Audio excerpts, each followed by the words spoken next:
Hello, c'est Lipstick Larsen. Donc là, je suis avec David et Answer. Et puis, on va parler un peu de l'actu et puis revenir aussi sur le concert que vous aviez pu voir sur Magrovipod. Donc, bonjour David. Comment ça va? Bonjour tout le monde, ça va bien, ça va bien? Tu as l'air d'aller très bien, ce que je vois. Dingue de forme. Ok.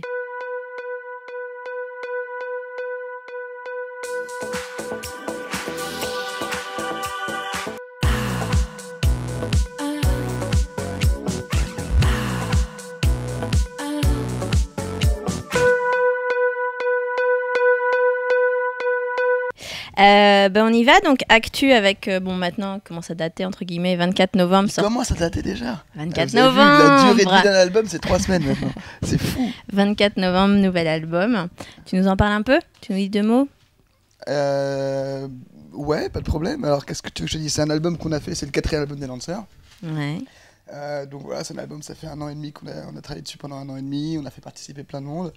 Et par rapport aux 2 précédents, en fait, les 2 précédents, on en avait enregistré un à New York, un à Los Angeles, avec 2 producteurs différents. Sur celui-ci, on a vraiment voulu faire un disque où on prend vraiment le temps, parce qu'on s'est dit, voilà, on a appris beaucoup de choses avec les producteurs précédents. On a produit pas mal d'artistes et pas mal de trucs entre l'album Electrochoc, donc c'était le précédent et celui-ci. Et donc sur celui-là, on a vraiment voulu prendre le temps, essayer de mettre en pratique tout ce qu'on avait appris et pouvoir faire participer un maximum de monde à l'album. Donc on peut y retrouver La Fouine, Soprano, Monsieur Thomas, et il y a encore plein de personnes qui nous ont accompagnés, comme Marie-Jeanne pour tous les instruments classiques, les arrangements classiques, et Peter pour toutes les percus en plus et tout ça, quoi. Ok. Et alors là, en fait, c'est un peu un nouveau format parce qu'il y a le disque et en plus, il y a le DVD et notamment, il y a un espèce de petit documentaire. Tu peux nous expliquer un petit peu ce que... En fait, à l'intérieur du disque, donc t'as l'album et puis t'as le DVD, donc on essaie souvent de faire ça, histoire d'apporter autre chose que juste du son, parce que je pense que sur Enhancer, en fait, le but du jeu, c'est on n'est pas dans un format single, on n'est pas dans un format où tu peux t'accrocher à un titre à la radio et du coup tu vas acheter un titre. On essaie de faire un truc qui est plus global, de faire une œuvre un peu globale. Donc il y a tout l'album, où on se prend la tête pour essayer de faire en sorte que ce soit quelque chose de cohérent, qui a un début et une fin. Et en fait, on essaie d'inviter tout le monde à participer à l'album. Donc il y a un petit documentaire avec toutes les étapes d'enregistrement pour que tout le monde puisse se retrouver dedans, que ça peut aider pas mal de jeunes artistes, parce que aujourd'hui, avec tous les outils modernes des ordinateurs et de tous les jeunes groupes qui s'autoproduisent, il y a plein de petites techniques, des petites conneries comme ça que tu apprends que sur le tas. Et donc en fait, on a essayé de faire participer et de faire profiter à tout le monde des petites techniques qu'on a appris en studio pour arriver à faire ce disque. Et il y a quelque chose qui moi me semble être quelque chose de vraiment intéressant dans cet album, c'est qu'il y a la place de concert. D'accord. Alors, attention, il y a la place de concert. Regardez, on est le premier groupe du monde à avoir fait ça. C'est quand même pas mal. Ouais, c'est pas vrai. Donc en fait, c'est un peu gros cadeau pour les fans, quoi. Il y a une vraie communauté. Bah non, mais disons que ouais, il y a des gens qui nous suivent depuis longtemps. On grandit, ça fait quand même plus de 10 ans qu'Enhancer en existe. C'est quand même 4e album. Et ouais, je pense qu'il y a une relation qui s'est installée avec les gens. Encore une fois, on n'est pas sur un style musical où on part sur un single et puis l'album d'après, on fera complètement autre chose.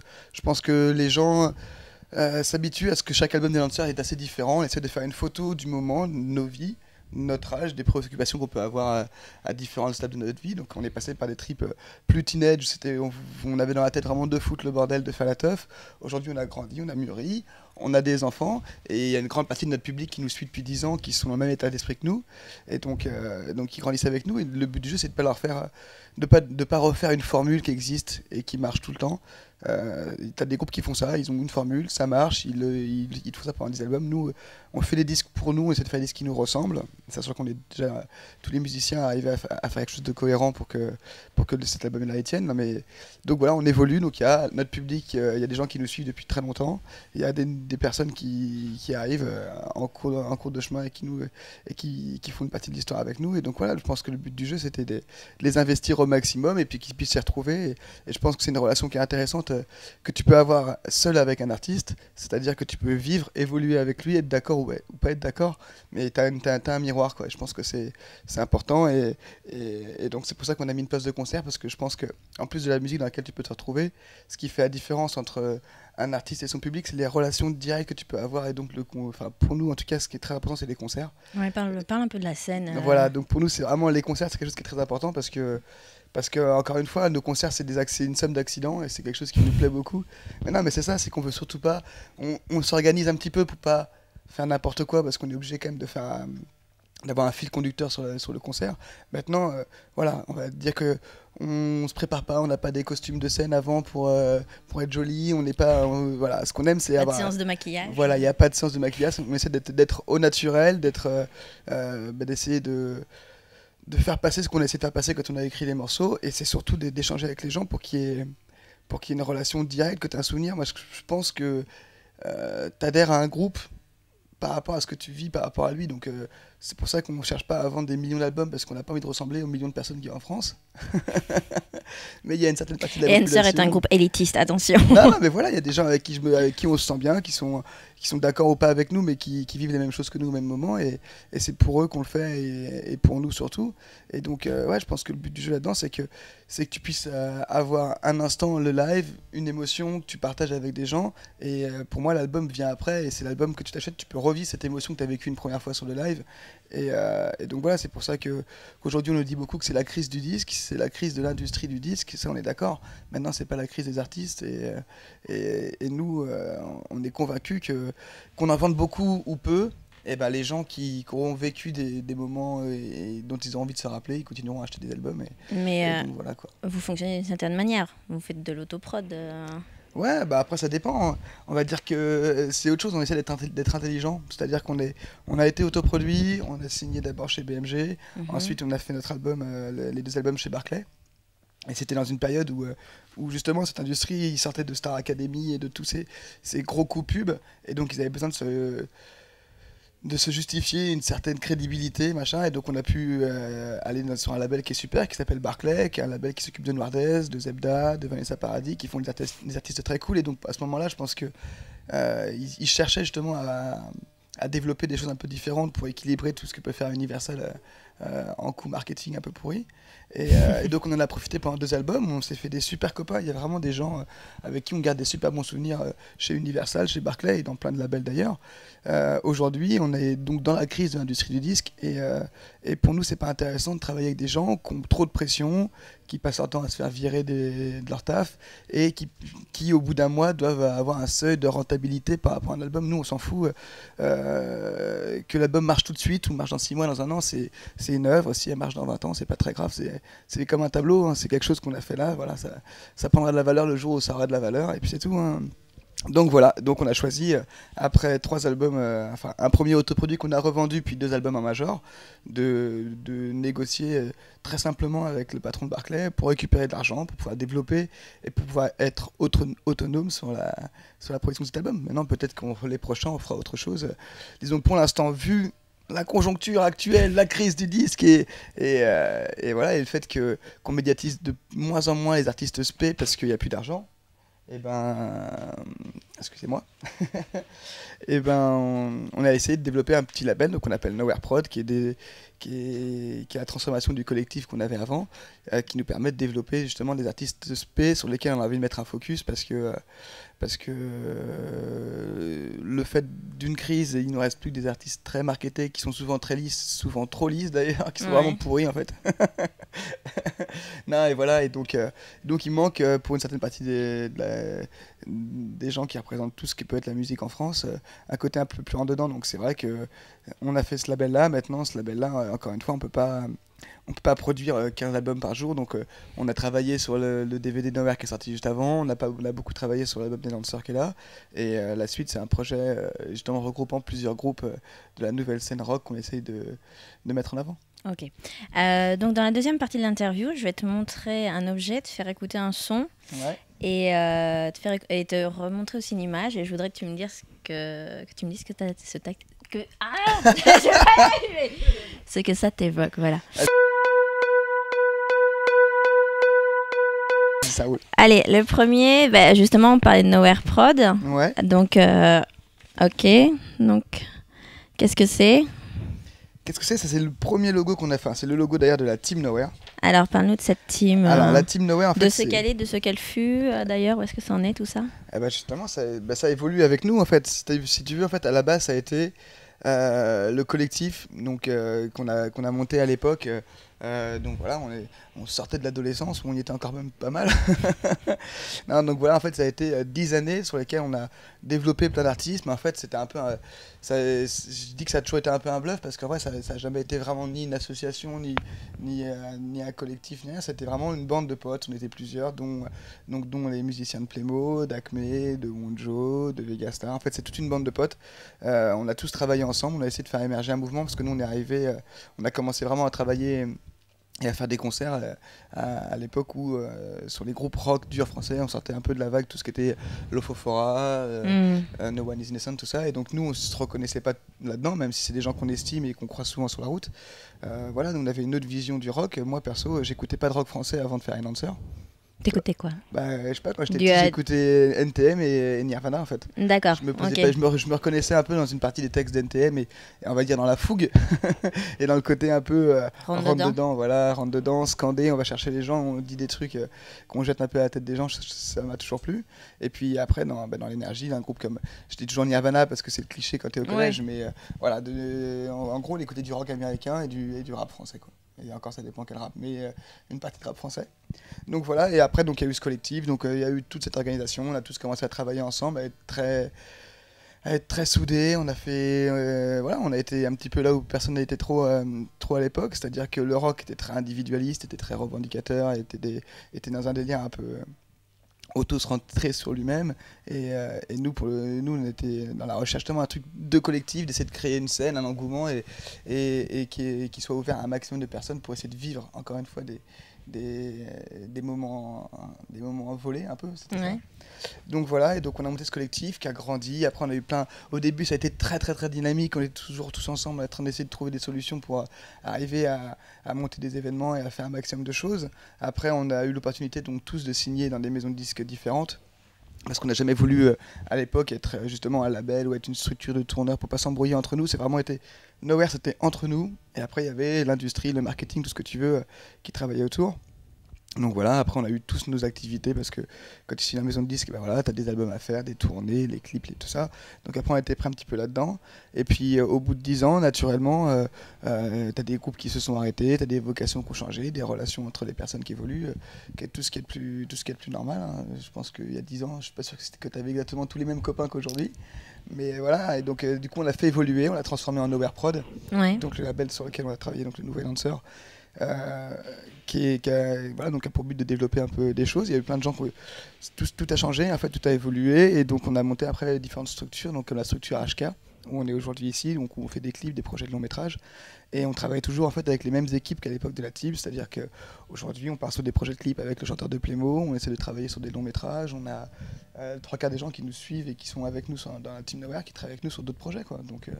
Donc c'est la suite logique. Parce que la team Nowhere, ça a été quand même, enfin, j'allais dire, c'est resté entre guillemets un grand mystère, parce que quand tu quand tu mets dans le même panier des gens de Nosey Fate puis Vegastar et Enhancer, c'est vrai que les fans ne sont pas les mêmes, tu vois, le public n'est pas tout à fait le même. Donc il y avait au départ une vraie amitié, quoi, un truc non, mais c'est plus surtout... potos. Voilà, après, et puis, après, il y a eu plein de moments où ça change, où ça évolue. Tu as eu le départ d'Acme parce que Playmo se reprochait trop de Kyo ou des trucs comme ça qui pouvaient alors ça, c'était plus des divergences artistiques, quoi, carrément. Non, en fait, c'est là où je trouve que ça c'est quelque chose d'assez malsain et qui ne devrait pas exister en amitié. Enfin, moi, c'est ma vision du truc, hein. C'est juste que aujourd'hui, oui, voilà, Playmo s'est rapproché un peu de Kyo parce que entre des personnes des deux groupes, il y a eu des relations qui se sont créées, ils se sont bien entendus, et ça, je leur fais aucun reproche là-dessus.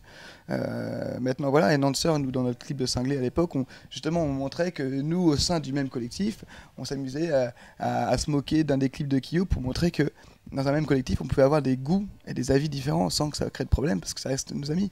Et voilà, les Acme, eux, l'ont pas supporté, donc il a fallu qu'ils fassent un clash, qu'ils fassent un petit truc, machin. Parce que, voilà, alors qu'ils continuaient à avoir des relations d'amitié avec plein de gens du collectif, ce que je trouve, à mon avis, ridicule. Maintenant, ça n'empêche pas que lorsque l'on les voit, on passe de très bons moments avec eux. Et d'ailleurs qu'aujourd'hui, Tony d'Enhancer, il fait un groupe avec le guitariste d'Acme qui s'appelle Diane Monday. Donc comme quoi, ça a vraiment été quelque chose de fait, juste... c'était très symbolique, on va dire. Donc voilà, maintenant, je pense que Nowhere, c'est un mystère parce que ça n'a jamais été une société, ça n'a jamais été une entreprise, ça a toujours été des relations entre potes, donc ça, de l'extérieur, c'est toujours un peu bizarre. Maintenant, je pense que la priorité dans tes relations avec tes potes, c'est qu'il faut savoir être tolérant, il faut savoir être intelligent, et c'est ce que je dis souvent comme exemple quand je parle de cette histoire avec Playmo, Kyo, Acme, ce que tu veux. c'est que moi demain ma femme elle se met à écouter Francis Cabrel, c'est pas pour ça que je divorcerai quoi. Donc voilà, c'est tout bête hein, et donc c'est non mais c'est pour ça qu'on a quand même pu tenir autant d'années et qu'aujourd'hui on est toujours très heureux de faire travailler sur des projets en commun et qu'on évolue comme ça. Je pense que c'est quelque chose, c'est un lien qui est entre plusieurs personnes de cette génération et qui continue quoi qu'il se passe à travers les années, à travers les carrières de chacun. Voilà, c'est quelque chose qui existe et dont on est très fiers. Ok. L'objet Une boule à neige. Ouais, ça t'évoque quoi? Noël. Non. On va dire plus musicalement dans ta discographie. Sur le premier album, c'est Le Monde Sera Meilleur. Ouais. Ouais.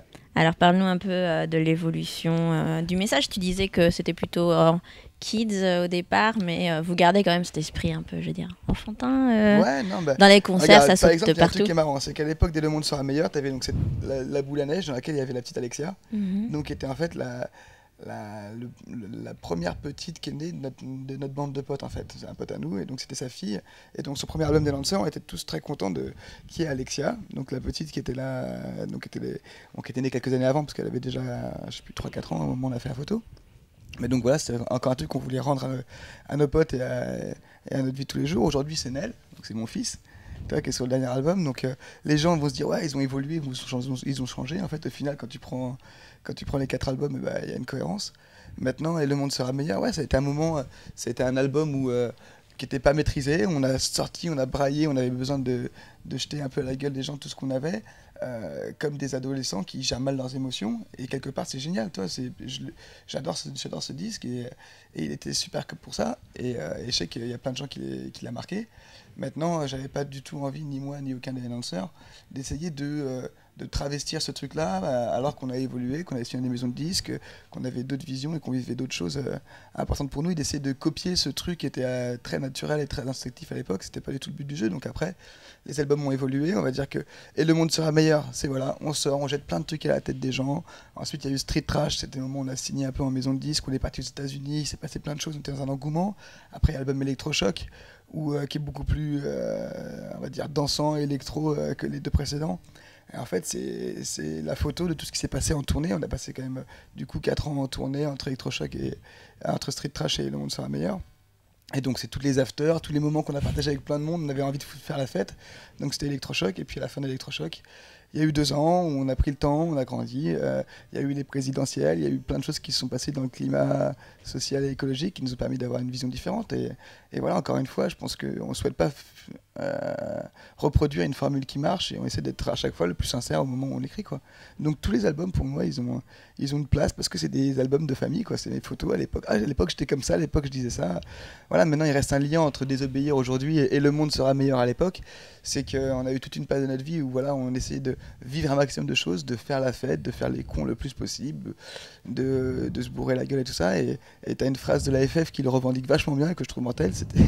Donc la FF c'est des grands auteurs du rap français. Non mais voilà, qui disent que si je fais la fête c'est que tout va mal dans ma tête, et je pense que à travers l'album où Le Monde Sera Meilleur, c'était juste une manière de pas assumer ce qu'on assume aujourd'hui avec Désobéir. C'était une manière de le dire qui était différente. C'était voilà, on avait besoin de foutre le bordel pour pas se plonger dans le concret parce que voilà, on a passé 10 ans à pouvoir vivre à côté de ce qui se passe en marge parce que nos albums nous le permettaient et notre carrière nous le permettait, et aujourd'hui on a envie d'être un peu plus en contact. Ben ouais, on a envie d'être dans le concret et qu'aujourd'hui on a la capacité d'assumer ce qui se passe autour de nous, alors qu'avant on l'occultait à travers des soirées et des produits. Des beuveries. Voilà. Ok. Et donc le son, alors... Ah, tu me dis si tu fais de la pub. Du tout.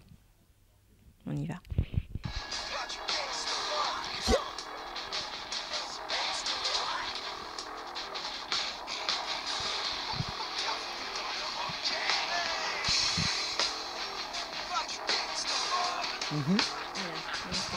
Un rock game.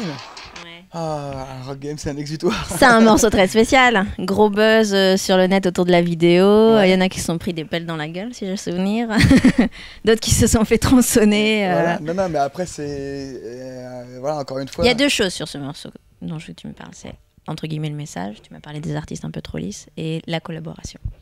Avec La Fouine, tu veux dire ? Ouais. Bah écoute, franchement, sur le message de Rock Game, ça a été déjà on va dire que c'était une introduction à ce qu'on voulait faire avec Désobéir, c'est-à-dire qu'on a commencé à faire le ménage dans le milieu qui nous semble être le plus en rapport avec nous au quotidien, donc en gros le rock au sens large en musique en France.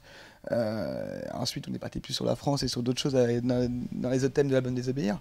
Maintenant, ouais, non, il y a quelque chose quand même qu'il faut se rendre compte, c'est que aujourd'hui, demande à quelqu'un de lambda qui est pas dans les petits réseaux et qui se pose pas de questions, qu'est-ce que c'est que le rock français, et le trois quarts des gens vont te répondre Tokyo Hotel. Même si c'est un groupe allemand, ce qui est quand même fantastique, quoi, tu vois. Et donc, Alors, les vrais fans savent que c'est des Allemands. ah ouais, non, Elles apprennent l'allemand au collège. Exactement. Non, mais voilà. Non, mais après, c'est juste quelque chose que moi je trouve déplorable, je l'assume à 300%, c'est qu'aujourd'hui, le rock en France, pour les gens, oui, c'est Tokyo Hotel, oui, c'est Bébé Rue, oui, c'est Indochine.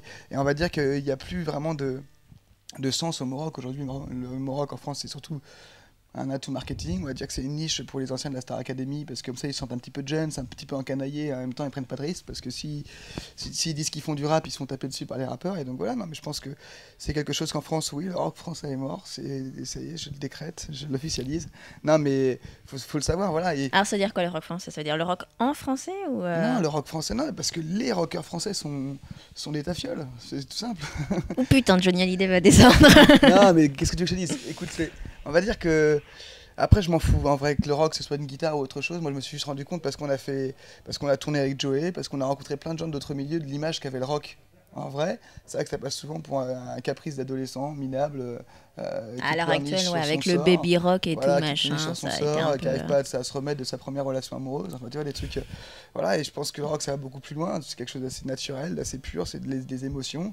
Et que ouais, je me suis rendu compte que aujourd'hui les gens voient le rock comme une coupe de cheveux ou comme un instrument de musique, alors qu'en fait, pour moi, c'est une attitude. J'ai passé beaucoup plus de temps à faire du rock'n'roll avec Joey que j'ai pu en faire avec plein de groupes qui étaient censés être rock'n'roll, quoi. Donc voilà, non, je pense qu'il y a une vraie question à se poser. Je pense qu'à travers Rock Game, qui est très provoque, qui est une espèce d'ego trip qu'on peut prendre au premier degré quand on est bête, il y a des gens bêtes, ils ont le droit, hein, que si on est plus malin, on se rend compte qu'on se met dans les personnages, que lorsqu'on dit qu'on est les kings du rock, évidemment on utilise des biais du hip-hop, donc un ego trip, qui est un style d'écriture dans le hip-hop, pour dénoncer justement ce côté rock. On essaie le plus loin possible pour essayer d'être le plus tranchant et le plus énervant. Mais en il y a eu des retours, genre de fans un peu outrés. Mais rien du tout. Les gens, mais les seuls fans outrés, enfin, à travers notre carrière, mais que ce soit depuis tout le temps, dès qu'on dit des conneries, il n'y a jamais eu un mec énervé, il n'y a jamais eu un mec... Ils ont compris que c'était du Non, mais non, mais t'as des gens qui sont pas contents, t'en as plein qui sont pas contents. Mais disons qu'on est quand même en concert dans toute la France, qu'on est facile à trouver, que mon numéro de téléphone est sur internet, jamais eu un mec qui s'est plaint de quoi que ce soit. Donc je dis pas que les gens ont pas le courage, je pense que les gens sont intelligents, ils se rendent compte que c'est du second degré. Maintenant, ouais, je pense que ce que je souhaiterais, et ce qu'on souhaitait à travers ce titre game, c'est de créer une discussion et une réflexion. Je pense que c'est intéressant. Et donc oui, il a eu un bon buzz sur internet, il y a beaucoup de monde qui l'a vu. Et ce que j'ai trouvé cool, que ce soit dans les mecs qui adorent comme les mecs qui détestent, c'est qu'ils se sont posé la question, c'est quoi le rock en fait? Parce qu'ils sont tous en train de se dire rocker, de s'habiller rocker, de se croire rocker, et qu'au final, la définition du rock, elle est chez H&M, quoi. Aujourd'hui, c'est ce que je veux dire. Le rock aujourd'hui, c'est une licence de t-shirt pour H&M, quoi. Enfin, ça c'est le concret. Maintenant, voilà, ça a créé une discussion. Je pense que certaines personnes se sont posées des questions à se dire, voilà, est-ce que j'achète du rock parce que j'aime le rock ou parce que je me suis fait avoir? Est-ce que des artistes qui n'ont rien à voir, plus âgés, plus jeunes, ou qui font d'autres styles de musique complètement différents, voilà. Je peux te donner un exemple. On a joué avec Maniacs, un groupe qui est sur My Groovy Pod aussi, 2 fois, une fois à Mulhouse et une fois le week-end dernier. Et c'est un groupe de rap qui, pour moi, est tellement plus rock'n'roll qu'une grande partie des groupes que je peux croiser sur MySpace qui se disent rock. Voilà, maintenant, je pense que ce qui était intéressant, c'est que des gens qui se seront posés la question, des gens qui nous ont adorés, des gens qui nous ont détestés. Ça, c'est pas important. Ce qui compte, c'est qu'ils se posent la question sur qu'est-ce qu'est l'état du rock en France aujourd'hui.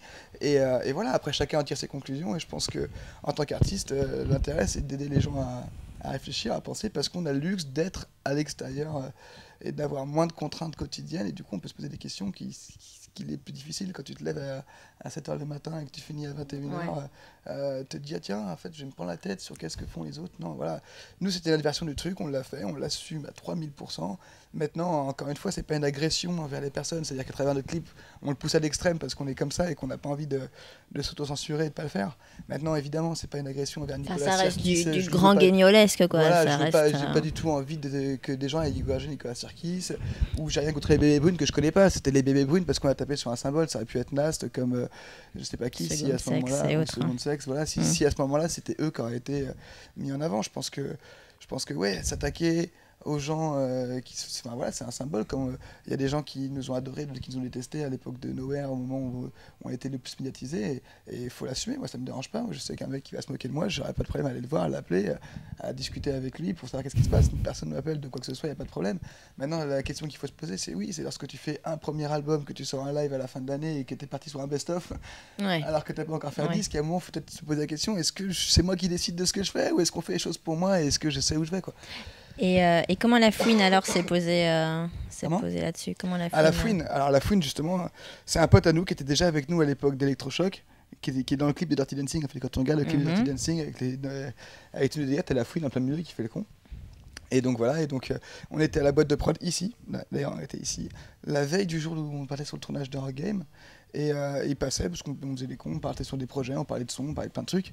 On lui a fait écouter un game, il a trouvé ça mortel, il a posé son texte comme ça dans la foulée, sans se poser de questions, enfin voilà, c'est parti comme ça. Et encore une fois, je trouve que la fouine, il y a des titres enfin moi j'adore la fouine en tant qu'artiste, je trouve qu'il défonce, enfin voilà, c'est un mec qui me plaît, et en plus c'est un pote à moi, donc du coup c'est difficile d'être objectif.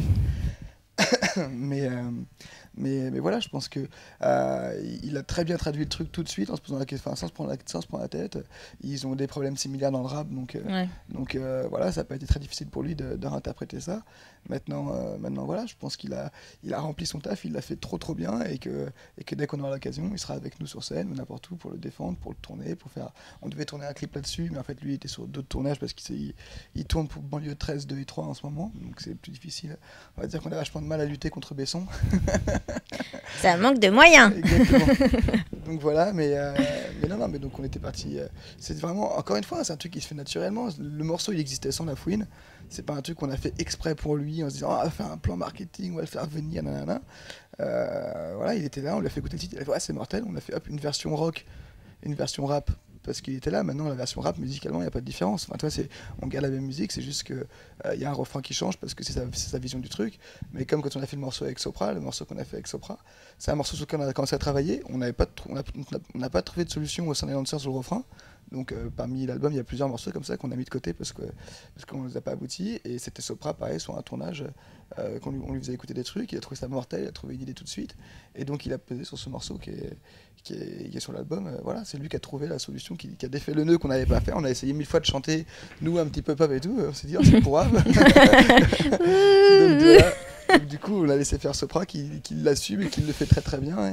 Et voilà, et encore une fois, c'est des accidents et c'est comme ça qu'on conçoit notre truc, quoi. C'est plutôt des bons accidents, on va dire. Ah, les mauvais, on les met pas sur l'album, hein, parce qu'il y a il y a plein de trucs pourris qu'on a pas mis. D'accord. Pour finir, en fait, la troisième partie de l'interview, c'est un truc qu'on appelle le tac au tac, en fait. Donc, c'est pour le pouvoir d'achat. Voilà, exactement. C'est pour les groovy podeurs qui ont besoin de thunes. Non, en fait, je te pose une question relativement simple. Et le but, c'est que tu me répondes du tac au tac, donc le plus rapidement possible. D'accord. Mais c'est pas des questions très compliquées, c'est pas un quiz, c'est pas le Trivial Pursuit, t'inquiète pas. C'est des trucs un peu plus perso, on va dire. Ouais. On y va. Alors, tu vas parler plutôt au nom de Answer. Okay. Ah, bien sûr, ouais. D'accord. L'insulte qui vous ferait le plus plaisir. L'insulte qui nous ferait le plus plaisir. Ouais. L'insulte petit con. Parce qu'on est des petits cons et on sort toujours des petits cons et on nous la sort toujours. Mais ouais, je pense que ça me fait plaisir moi, d'être un petit con. Si je pouvais être un petit con jusqu'à 90 ans, je serais content.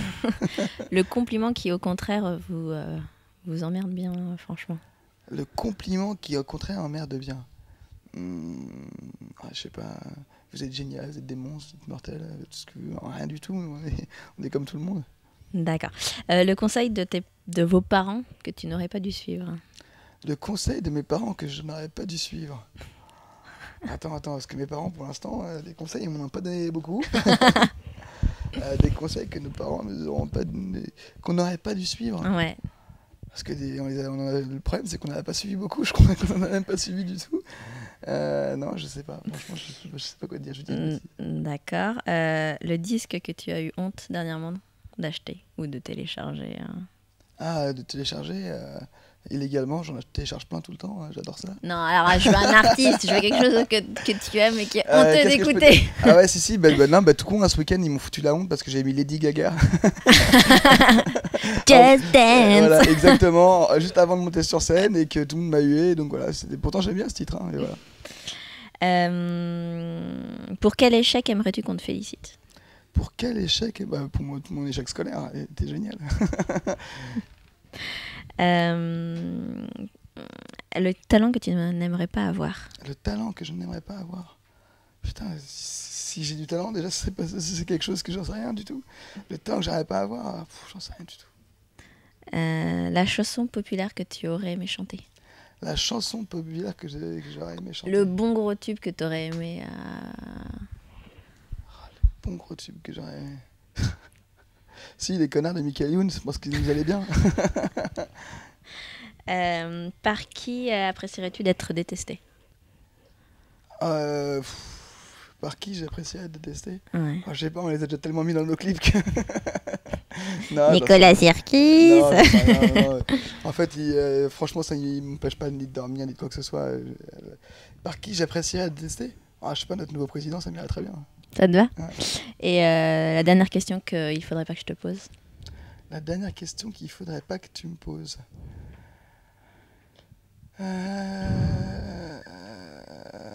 Je sais pas. La dernière question qu'il faudrait pas que tu me poses.